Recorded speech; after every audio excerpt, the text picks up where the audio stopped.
graduates, may I also pray that in all your endeavors, you are guided by our values here at the University of Cape Coast. Our values which are embodied in our motto, Veritas Nobis Lumen, truth our guide.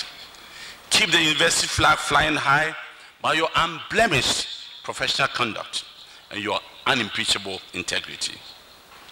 My dear graduates, after this ceremony, you will join a noble and esteemed community of UCC alumni. I pray you will take a keen interest in its affairs and you will give back to your school, not just financially, but by mentoring the next generation of doctors and by being ambassadors of this school of choice. I'm very, very happy to be here amongst this gathering of faculty, staff, students, parents, and well-wishers at the induction of our young men and women of the University of Cape Coast School of Medical Sciences into the medical profession today. Our medical schools have got a good reputation and have been training good doctors, but the doctor population ratio in our country remains very unsatisfactory after 60 years of nationhood.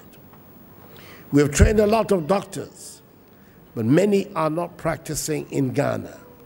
We have lost them mostly to countries like the United States of America, the United Kingdom, and Germany. I'm told that Ghana's doctor population ratio is approximately 1 doctor to 8,000 patients. This, ladies and gentlemen, is woefully inadequate and unacceptable. We need to reverse this situation within the shortest possible time. I do not say anything new when I state that our doctor population ratio is even more lopsided when you get to the rural and deprived areas of our country. I do not put all the blame on our medical doctors' unwillingness to work in these communities.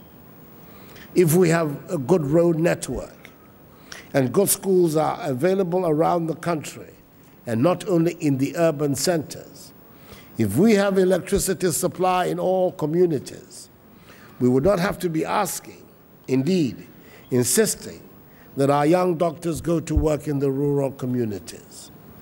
They would then find well-developed rural communities, which may be even more attractive settings to bring up their young families. In other words, we all have work to do.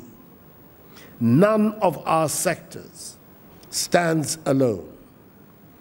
As we train more doctors to solve the shortage of doctors, we must also do more to keep them.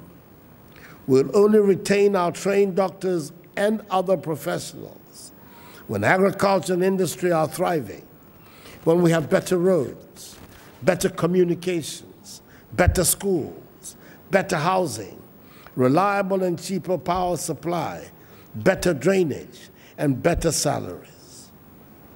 On my part, I'm determined to work to help ensure that these improvements we all want in our lives become reality.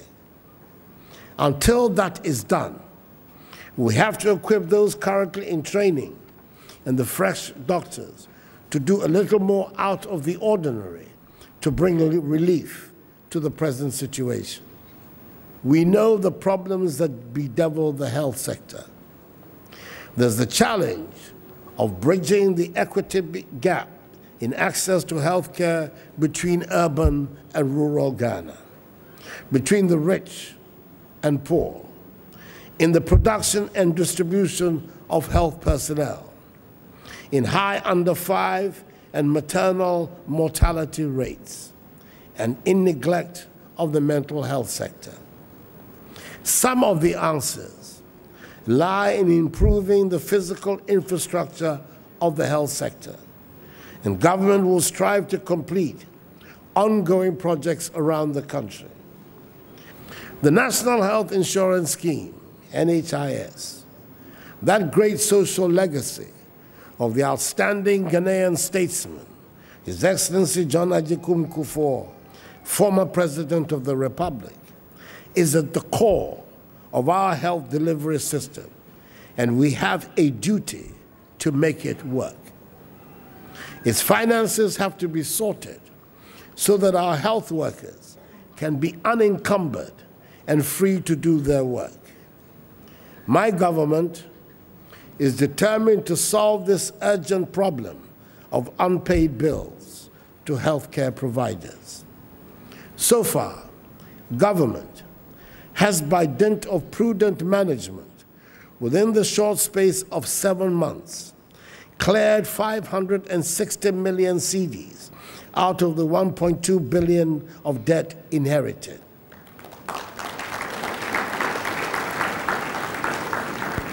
I am told, I can confidently say that we will settle all the arrears within the next 12 months.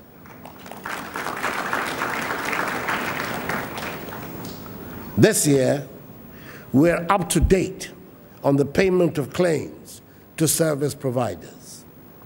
It is essential that the businesses of healthcare providers do not collapse. Government will continue to make capital outlays in the health sector. As announced by the brilliant Minister for Finance, Akufo-Addo, in this year's Asempa budget, government is undertaking a number of healthcare projects across the country to bring the provision of healthcare delivery to the doorsteps of the people. All these projects are geared towards expanding health facilities in the country and creating ready job opportunities for students in health disciplines in the country.